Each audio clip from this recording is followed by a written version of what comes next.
You open your eye for the first time, and something is immediately, terrifyingly wrong. Not with the world. With you. Welcome to Euclidia, a two-dimensional prison where everything exists as lines and angles, where the concept of up is as foreign as magic, where reality is flat, and so is everyone's mind. You're born as a tiny golden triangle with a single eye, and the moment your parents see you, their faces twist with something between disgust and dread. Your eye is massive, unnaturally large, pulsing with awareness that shouldn't exist. And here's the horrifying part. That grotesque eyeball of yours? It can see something that no one else in your entire dimension can perceive. You can see up. You can see a whole third dimension stretching infinitely above and below. A cosmic truth hidden from every other being in existence. Imagine being the only person who can see ghosts in a world where everyone thinks you're hallucinating. That's your entire childhood. You try to explain it, and they look at you like you've lost your mind.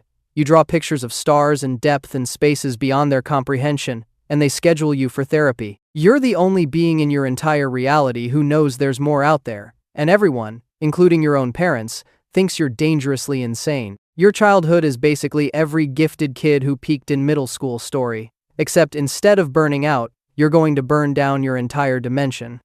But we'll get to that. Growing up in Euclidia is like being trapped in a world of flat earthers, except they're technically right and you're the crazy one for knowing the earth has depth. Every conversation feels like talking to NPCs who only have 3 dialogue options. Your parents whisper about you when they think you can't hear. Your neighbors cross to the other side of the street. The other triangles and squares and circles at school don't just whisper behind your back, they actively avoid you like you're contagious. You're the weird kid who keeps talking about stars nobody can see, sketching impossible shapes, ranting about dimensions that don't exist. The loneliness is crushing, the kind of isolation that warps a mind over time. Classic outcast protagonist setup, except this origin story takes a dark turn real fast. The isolation gets to you. 1 trillion years of existence will do that. Yeah, you read that right. 1 trillion, with a T. You've been alive longer than most universes have existed, and you've spent most of it being treated like a conspiracy theorist at a science convention.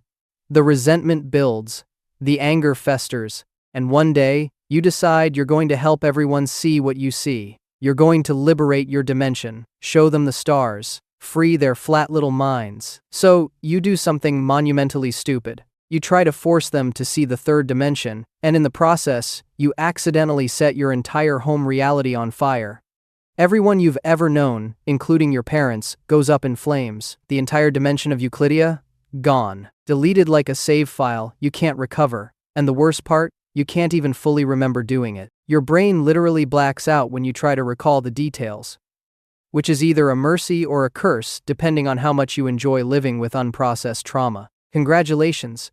You're now a dimension-destroying orphan with severe memory gaps and no home to return to. You float through the void of existence, a triangle-shaped existential crisis looking for meaning in a meaningless cosmos. Eventually, you stumble upon the nightmare realm, which is exactly as fun as it sounds. It's an interdimensional space between dimensions where the laws of physics are more like suggestions and reality is basically held together with duct tape and bad vibes. You decide to make this your new home, because honestly, where else are you gonna go?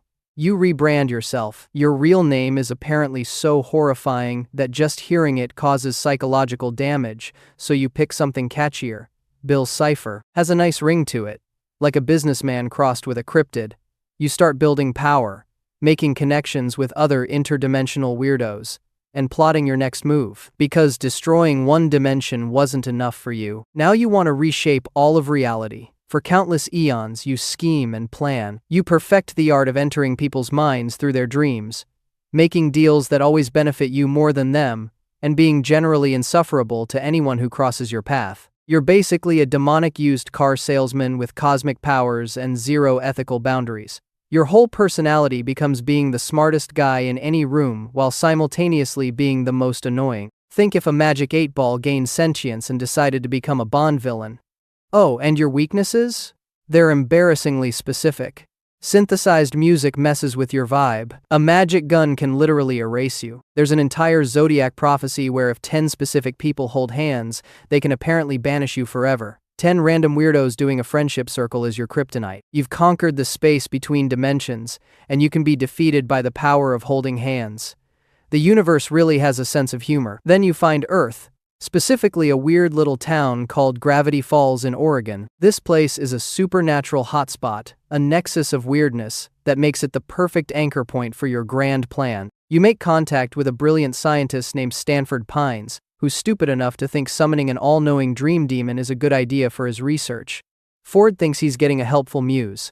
What he's actually getting is a trillion-year-old cosmic horror with abandonment issues and a burning desire to merge his nightmare dimension with reality. You play the long game.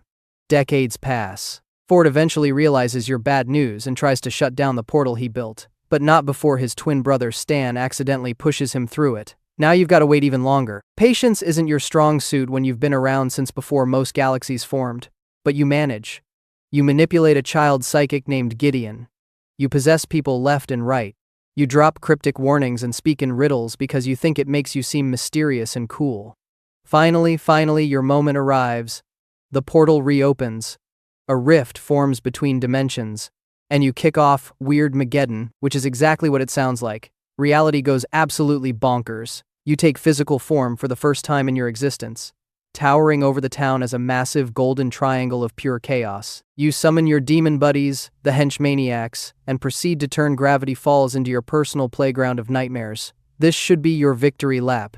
You've got godlike powers. You can rearrange matter, stop time, shoot lasers from your eye, grow to the size of mountains. People get turned into stone tapestries. The laws of physics become optional. You're living your best unhinged life, throwing an endless party while reality burns around you. For about 3 days, you're basically untouchable, the king of all you survey, with no limitations and no one powerful enough to stop you. But there's a catch. You can't leave Gravity Falls. The weirdness barrier around the town keeps you trapped like a fish in a bowl. You're an all-powerful reality warper stuck in a small Oregon town, unable to spread your chaos to the rest of the world. It's like winning the lottery but only being allowed to spend it at one store. But here's the thing about being a trillion-year-old reality warper with infinite power and zero emotional intelligence. You get cocky. You underestimate a bunch of kids and their weird family. You think you've won before the game is actually over. And when an old man offers to make a deal with you, you don't stop to think why he seems a little too confident. Stanley Pines, the con man, the screw-up, the guy everyone underestimated, pulls the greatest hustle in interdimensional history. He pretends to be his twin brother Ford, tricks you into entering his mind, and while you're in there gloating about your inevitable victory, Ford fires a memory gun at Stan's brain. The catch? When Stan's memories get erased, so do you. Everything you are, everything you've done, a trillion years of existence, gets deleted like spam mail. Your last words are a desperate attempt to invoke some cosmic entity called the axolotl, scrambled backwards as you're literally ripped apart at the seams. Your physical body turns to stone and crashes into the forest. Your consciousness gets yeeted into some kind of interdimensional penalty box called the Theraprism, where you're sentenced to infinite karmic rehabilitation. You, the great Cipher, destroyer of Euclidia, master of the nightmare realm, cosmic terror of the multiverse, are now stuck in what's essentially supernatural group therapy. So let's recap your existence. You were born different in a world that couldn't understand you. You destroyed everyone you ever knew trying to help them. You spent 1 trillion years alone in cosmic limbo. You finally got close to achieving your dreams, only to be outsmarted by a guy who runs a tourist trap. And now you're stuck in therapy forever, while your stone corpse sits in an Oregon forest, waiting for some random hiker to shake your hand and maybe free you. Maybe. If they're stupid enough. The irony is almost poetic. You wanted to free minds from their limitations, and now your mind is trapped in an infinite rehabilitation center. You craved chaos, and now you're subjected to mandatory group sessions and therapeutic arts and crafts. You're the being who couldn't die, who existed before time meant anything. And you got taken out by the power of family bonding and an old man's willingness to sacrifice his memories. The Pines family literally defeated a trillion-year-old cosmic entity by being slightly more stubborn than you. That's like losing a chess match to someone who doesn't even know how the pieces move, except they flip the board, and it's somehow counted as checkmate. And the worst part? There's a statue of you out there. A real one. In actual Oregon. Alex Hirsch hid it in the woods and people had a whole scavenger hunt to find it. Your eternal stone prison became a tourist attraction.